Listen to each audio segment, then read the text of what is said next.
Guys need to control their emotions. Women get a free pass. They get a free pass in a lot of stuff, right? The gals can have emotional outbursts and hissy fits, and not many people will bat an eye. If we're being honest, um, guys, you don't get the same privileges, right? You've got to have some control. In some cases, it's almost celebrated when women have outbursts and hissy fits, and this is the reason why we have Karens and stuff like that. It's people losing control of their emotions. Um, I don't know. Like, where do I even begin with this? Like, this is a lifelong journey for me too. You know, I've always had a short fuse, especially when I was younger. I mean, some you watch any of my stuff, you'd be like, Rich has a short fuse, dude. He can snap. Yeah, yeah. Rich snaps. Rich has snapped. Let's be honest. But yeah, like I remember when I was young, like we used to ride in packs. We were on our motorcycles, and the thing with having a motorcycle at that age and being young and thinking that you're invincible, you tend to ride hard everywhere you go. Some might say it's aggressive. And then there's a lot of people that just aren't paying attention because they don't expect, something that's a little bit bigger than a bicycle with a guy on it to come flying by them at like Mach 3. Um, they don't check their blind spots when they make turns or anything like that. And one of the things that used to enrage me, I mean, it enraged everybody in my crew, at the same time, but it used to enrage me when they would put your life at risk, right? A lot of people think that motorcyclists are just, you know, dangerous, or they take great risks that are unnecessary. And that's not really true. If everybody on the road rode a motorcycle, it would be a lot safer for those that ride the motorcycles. I'll just say that because people only drive in a dangerous way to others on the road when they are driving in a fucking cage. Let's just put it that way, because you feel like you're safe, like you're invincible. That's what that's why people like SUVs and stuff like that. And I was I threw in my motorcycle jacket the other day, and we used to keep spark plugs, broken spark plugs, in our motorcycle jacket because the theory was, or this is what we were told anyway, is you whip those at a car window and they'll go right through it, right? It'll break the window, definitely cause some damage. So that would be the lesson that motorcyclists would teach bad automotive drivers. I never had to use one personally, but I was told that that's what they were good for. But you get cut off. Like I had my life, put in a put in a position where I was going down a road once, and this guy just made a Yui. He didn't even check his shoulder, nothing, and I was accelerating up, just did a Yui, and I had to slam on my brakes, did a stop. He came up on the front wheel, almost went over his car, and he just kept going and took off, and that was it. Didn't even stop to look, right? It- and you lose it, in scenarios like that. Like you get mad, you get really mad, right? Um, but it's part of life. Things are going to disappoint you. You are going to get mad at shit. Like I've said that anger is a legitimate response in the face of an injustice. Fact of life. Somebody puts your life at risk, you can get mad. Um, guys that invest into a relationship get married, even, and she goes and cheats on him, sometimes cheats on him multiple times, get mad. I get it, right? But where it goes into difficult territories where you lose control of your emotions, where you completely snap. This is where guys will go out and they'll say and do and run their mouths in such a way that it gets them in trouble with the law. Okay. I've seen it happen before. I've seen it happen to friends even recently. There's a time and a place for certain things, but you also have to know when to walk away and just shut the fuck up, right? And not get into a confrontation. Um, I understand the appeal to it because the way of men is the way of gang, and when you're together with your boys, things can escalate sometimes. Make sure you have good boys, if that's the way that you're going to roll.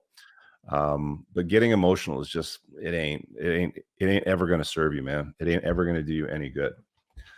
I'm just going to grab this chapter from my book. I mean, I know some of you guys have read it. The Unplugged Alpha is on Amazon. I'll just grab the Audible chapter and I'll play it through. I think it's a 9-minute chapter, and I'll speed it up so it's like 1.3 times speed or something like that. Because I want you to hear what I had written about, and I'll kind of build on that and expand on it. All right. Unplugged Alpha chapter. So the title of this chapter is Chapter 9, and it's Manage the F's You Give. I spell it out in full, of course. I'm not supposed to swear on the YouTubes early on in the show, or swear as little as possible. Apparently, that's the gig. That's the way things work. All right, so let me just hit play on this.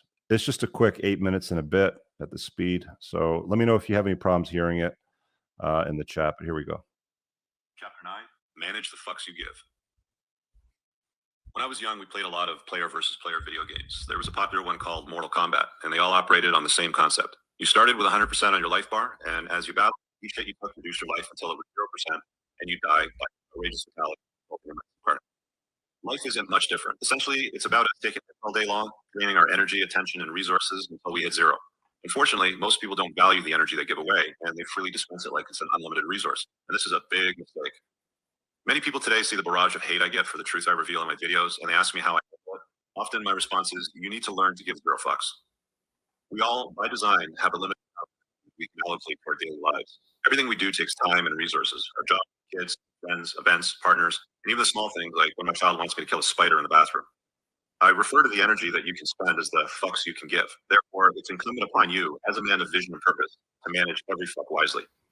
We are the masters of our lives, so we have the privilege of deciding where we want to dispense those limited amounts of fucks on.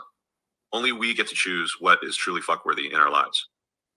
When you drive to work and the asshole in the BMW cuts you off, you often choose to allocate those fucks to being frustrated, rather than accepting it and saving those fucks for something else.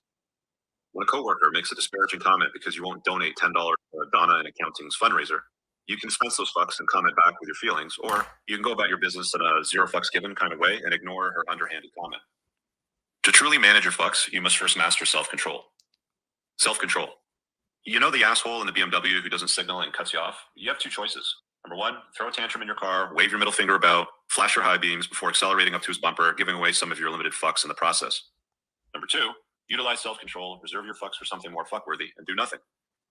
Option one burns up some of your limited fucks for the day and also applies stress to your body. Cortisol, stress hormone, is released in your body when something gets under your skin, making it catabolic.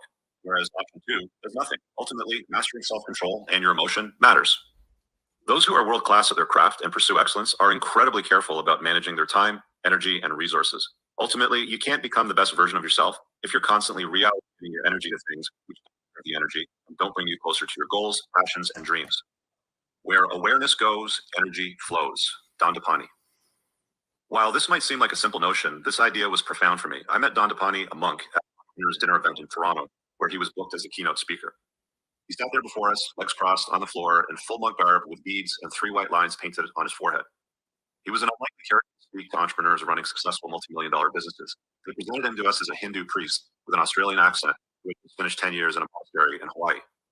Entrepreneurs are notoriously prone to distractions, and many have varying degrees of attention deficit disorder, or ADD.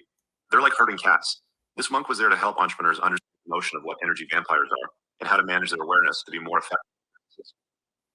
Awareness, he explained, is like a glowing ball of light which moves around in your head.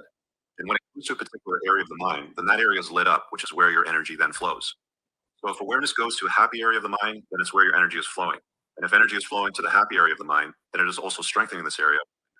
In order to manage your thoughts, you understand that the biggest threat comes from people, places, or things that are energy vampires. These are usually people that will take up your time, drain your energy, leave you feeling exhausted from your encounter with them. The key word here is exhausted after your encounter. For more on that, search for How to Deal with Energy Vampires on my YouTube channel. Mastering self-control. So how do you master self-control? Self-control is perhaps the most powerful skill you can develop that will help you master a better life. When you learn how to manage your fucks and walk away from energy vampires, you exercise self-control and start preserving your fucks for truly fuckworthy things that make you happy in life. How do you know if something is fuckworthy? Simple. If the dispensing of the fuck helps make you or your loved one's lives better, then it's usually worth dispensing precious fucks on. Some might argue that this is a selfish or unkind way to navigate life. I propose that you reevaluate how serious you are about managing your energy if this is violated by my statement above. If the dispensing of said fuck drains you or your loved ones, then it's probably better to use self-control and preserve those fucks. Let me give you a perfect example. I dated a single mother once, and one of her core passions was dinner parties. She would invite guests that were exhausting to be around. My date had one friend that would berate, criticize, and judge everyone, including her husband. Her friend was a typical stay at home soccer mom with teenage kids who also had an exceedingly high opinion of herself. However, she was nothing more than an obese middle aged woman expecting people to agree with her worldview. She was, in fact, an energy vampire, meaning that being around her was an emotionally draining experience. Simply put, there was no benefit to being in the same room as her. I knew that she set a terrible example of what an adult woman should be. I knew I didn't want to have my daughter around that energy. After I received a second invite on another dinner party, I declined, and as you expect, declining the offer offended my girlfriend, and she tried to create an argument out of it. I simply didn't take part, thanked her for the invite, and ended the call. We didn't talk for a few days, and she called me after the dinner event to apologize and agree that her friend was an energy vampire. You see, when you exercise self control, you manage your fucks better. When you become aware of who is an energy vampire in your life, you will be forced to make choices that may offend some people. Guess what? That's okay. A man that is on his purpose in life will inevitably rub some people the wrong way. Remember, if you value your fucks as a limited resource, you will only dispense them for things that are truly fuckworthy. How do you strengthen self-control? It's my belief that self-control is like a muscle, and the more you work it, the stronger it gets. One of the simplest ways to strengthen that self-control muscle is to do things that are physically difficult or challenging. If you're looking for a task to improve your self-control, then taking a cold shower for most people is hard, especially if you had access to hot water all your life. Hot water is a modern luxury, but for millions of years, we've been bathing in icy lakes and rivers.